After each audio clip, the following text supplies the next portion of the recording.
নীলুফার ইয়াসমিন নীলু, খিলগাঁও বিএনপির নেত্রী সহ সবাইকে আমি আন্তরিক ধন্যবাদ জানাচ্ছি যে এই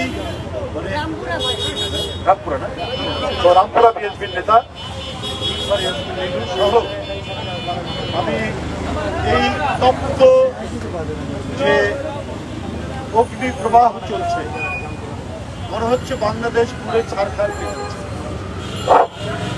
এইরকম একটি পরিস্থিতিতে জনজীবন মনে হচ্ছে একটি নিঃশ্বাস নেওয়া যায় না, এরকম একটি বদ্ধ রুমের মধ্যে বসবাস করছে। জনগণের জীবন অতিষ্ঠ হয়ে গেছে। এইরকম মুহূর্তে জনগণের পাশে দাঁড়ানোর জন্য বিএনপি তাদের সামান্য সামর্থ্য নিয়ে এসে দাঁড়িয়েছে। ঢাকা মহানগর উত্তর বিএনপি এর মধ্যে অনেক কর্মকাণ্ড করছে, বিশেষ করে বিশুদ্ধ বোতলজাত পানি এবং স্যালাইন বিতরণের মধ্যে।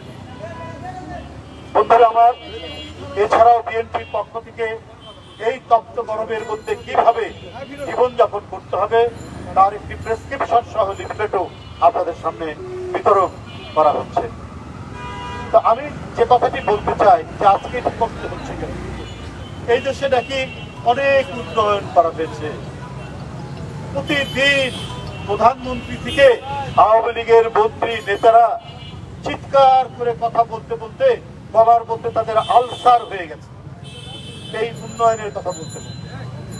সত্যিকারই উন্নয়ন যদি হয়, সেই উন্নয়ন তো হবে মানুষকে কেন্দ্র করে, মানুষ বাঁচানো।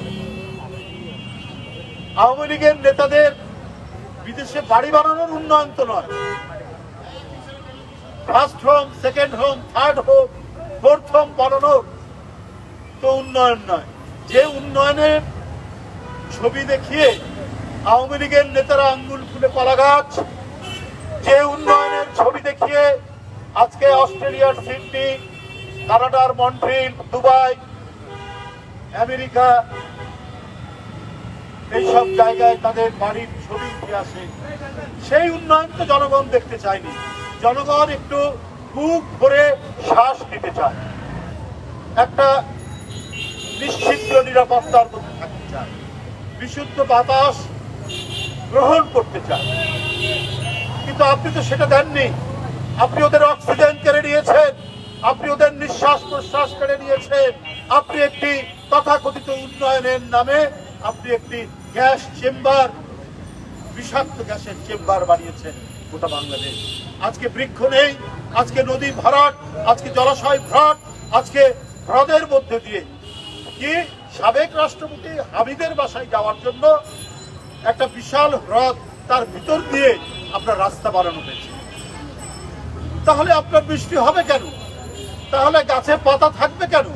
তাহলে গাছে ফল থাকবে কেন? থাকবে না। এরপরে জনগণ সহ সমস্ত জনগণ, আপনার সমস্ত বিশেষজ্ঞরা বলেছে আপনি কয়লা পুড়িয়ে বিদ্যুৎ উৎপাদন করেন না।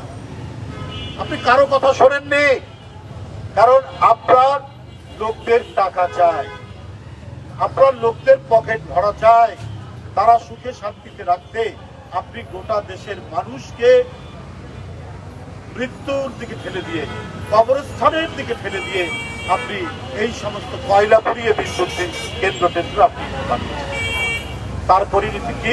আজকে 28 দিন চলছে এই তপ্ত খরা, এই তপ্ত প্রবাহ। এর মধ্যে 17 জন মানুষ মারা গেছে। মারা গেছে স্কুলের ছাত্র, মারা গেছে স্কুলের শিক্ষক, মারা গেছে মাদ্রাসার শিক্ষক এই প্রচন্ড গরমের কারণে, কারণ তাদের নিঃশ্বাস নিতে পারে না। আজকে আপনি মানুষের সমস্ত আরাম আয়েশ, অর্থাৎ পৃথিবীতে প্রকৃতির যে অবদান মানুষের প্রতি, সেই অবদানকে আপনি ধ্বংস করেছেন। আর আপনার লোকেরা এখন কি বলছে? মানে অত্যন্ত কতদূর। পুলিশের সাবেক কমিশনার গতকালকে রাজারবাগ যে পুলিশ লাইন, সেখানের এক অনুষ্ঠানে বলছে যে আমি এই পুলিশকে ধন্যবাদ জানাই যে 28 অক্টোবরের যে তাণ্ডব, এটাকে তারা প্রতিহত করে তারা গণতন্ত্রের ধারাবাহিকতা প্রাপ্ত করে। দেখুন, 10 লক্ষ 15 লক্ষের বেশি মানুষ এক বিশাল মানব তরঙ্গ 28 অক্টোবর 2023 সালে পল্টনের সামনে অনুষ্ঠিত হয়েছে। সেইখানে একটা সন্ত্রাসী টাইপের আওয়ামী লীগের মেয়র, তার নাম জাহাঙ্গীর, সে হচ্ছে গাজীপুরে, কি জুট ব্যবসা আর নানা ধরনের সন্ত্রাসী কর্মকাণ্ডের মধ্যে দিয়ে সে একটা দাবি নির্বাচনে মেয়র হয়েছে।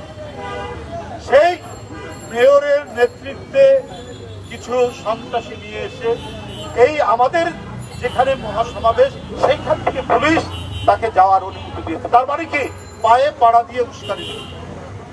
এরপরে একটা ছুতো পেয়ে পুলিশ এত বড় একটি শান্তিপূর্ণ সমাবেশ সেটিকে আপনার বন্ধ করে, আপনার সেখানে একজন সাংবাদিক সহ যুবদলের নেতা শামীমকে সেখানে হত্যা করা, আর সেটাকে এই ঢাকা মহানগরীর সাবেক পুলিশ কমিশনার আসাদুজ্জামান সাহেব বলছে যে এইটা নাকি গণতন্ত্রের ধারাবাহিকতাকে, গণতন্ত্রকে রক্ষা করছে।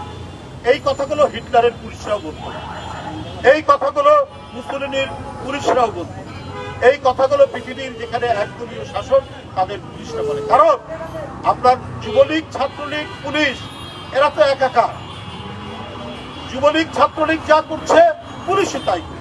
শেখ হাসিনা এইভাবে তিনি গড়ে তুলেছেন, এই পুলিশ বাহিনী গড়ে তুলেছেন বলেই তারা এত বড় একটি মানে জনসমাবেশ, যে জনসমাবেশের কথা সংবিধান নিশ্চিত করেছে, সেইখানে তারা তাণ্ডব চালিয়েছে, সেইখানে তারা সাউন্ড বোমা নিক্ষেপ করেছে, সেইখানে তারা শর্ট গান দিয়ে গুলি করেছে, সেইখানে হত্যাযজ্ঞ চালিয়ে সেইটার কৃতিত্ব দেন আওয়ামী মনা পুলিশ কমিশনার আসাদুজ্জামান। গণতন্ত্রকে হত্যা করেছেন আগেই, সেই গণতন্ত্রকে ধারাবাহিকভাবে এখন কেটে টুকরো টুকরো করেছে এই সরকার তার সাজানো আইন শৃঙ্খলা বাহিনী দিয়ে। এই আইন শৃঙ্খলা বাহিনী দিয়ে তিনি যে কাজটা করেছেন সেইটাই এখন তার পুলিশ বাহিনীর কর্মকর্তারা অবলীলায় এখন সেগুলো বলে যাচ্ছে, সেগুলো নিয়ে গর্ব করছেন। আমি আসাদুজ্জামান সাহেবকে বলবো, আপনারা একটু সত্যের পথে আসুন, মিথ্যার বিরুদ্ধে দাঁড়ান। তা না হলে আপনার এই সরকার এমন এক সরকার, তার পিছনে একটা সুপার সরকার আছে, এরা মিলে কিন্তু অনেক কাহিনী করে, এটা মনে রাখতে হবে।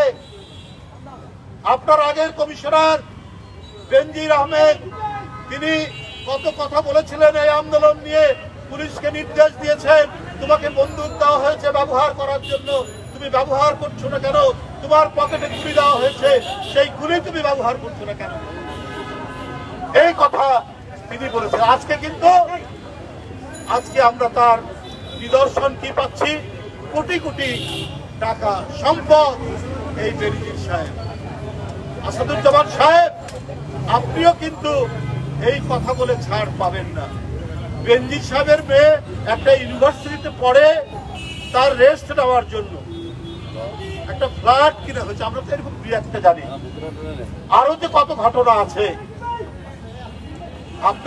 আপনারাও, এটা কিন্তু আওয়ামী লীগের আমলে, এই আওয়ামী লীগই এই প্রধানমন্ত্রী আপনার এদেরকে দিয়ে কাজ করিয়েছে, খুন করিয়েছে,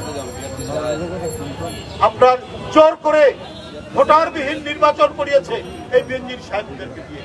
আপনি আসাদুজ্জামান সাহেব, আপনারাও তাই করেছেন এবং আপনারা স্বেচ্ছায় স্বীকার দিচ্ছেন, আত্মস্বীকৃতি দিচ্ছেন যে আপনারা অন্যায় করেছেন। আপনারা জোর করে ভোট দিয়েছেন, আপনারা জোর করে জনগণ ছাড়াই ব্যালট বাক্স পূর্ণ করেছেন, সেটাও গতকালকে আপনার বক্তৃতার মধ্যে দিয়ে এটা প্রমাণিত হয়েছে। সুতরাং এই অনাচার, এই পাপের কিন্তু একটা জবাবদিহি করতেই হবে। হয়তো আপনাকেও দেখবেন পুরো একটা বিষয়ে কোথাও কোনো খটকা হলে এই সরকারই আপনাকে বড় দুর্নীতিবাজ এবং এই সরকারই আপনাকে ঘাতক হিসাবে চিহ্নিত করে ধরে নিতে পারে। অতএব অত উল্লাস করেন না, অত বাহাদুরি দেখিয়েন না। কে কোথায় কি করেছেন তার রেকর্ড কিন্তু জনগণ রাখছে, তার রেকর্ড জনগণ জানে। কি করে 28 অক্টোবরের একটা গণতান্ত্রিক অধিকারকে আপনার পুলিশ বুটে, তাদের পায়ের বুট দিয়ে এটাকে পদদলিত করেছে, আর সেইটাকে নিয়ে আপনারা গর্ব করছেন আর গোটা জাতিকে রাখছেন একটা গ্যাস চেম্বারের মধ্যে, সেটি হবে না। মানুষ বসে উঠবে। তারপরেও বলি বন্ধুরা, আমরা জনগণের জন্য রাজনীতি করি, জনগণের কল্যাণের জন্য রাজনীতি করি। আমরা এখানে যারা আছেন প্রত্যেকেই সম্প্রতি কারাগার থেকে ফিরে এসেছেন, অথবা কাউকে কাউকে হয়তো 2-1 দিনের মধ্যেই কারাগারে নিয়ে যাবে। এই নিপীড়ন নির্যাতনের মধ্যেও যখন জনগণের কষ্ট, তখন আমরা তাদের পাশে দাঁড়িয়েছি। আমরা করোনায় মানুষের পাশে দাঁড়িয়েছি, আমরা শীতে মানুষের পাশে দাঁড়িয়েছি, এবং গ্রীষ্মেও আমাদের নেতৃবৃন্দ দাঁড়িয়েছে। এই 23 নম্বর ওয়ার্ডের নেতা নেত্রীরা, ঢাকা মহানগর উত্তরের নেতা নেত্রীরা, কেন্দ্রীয় কমিটির নেতা নেত্রীরা এসেছেন এই কর্মসূচি সফল করার জন্য। আপনাদের সকলকে আমি ধন্যবাদ জানিয়ে আমি কর্মসূচিকে শুরু করার জন্য অনুরোধ করছি।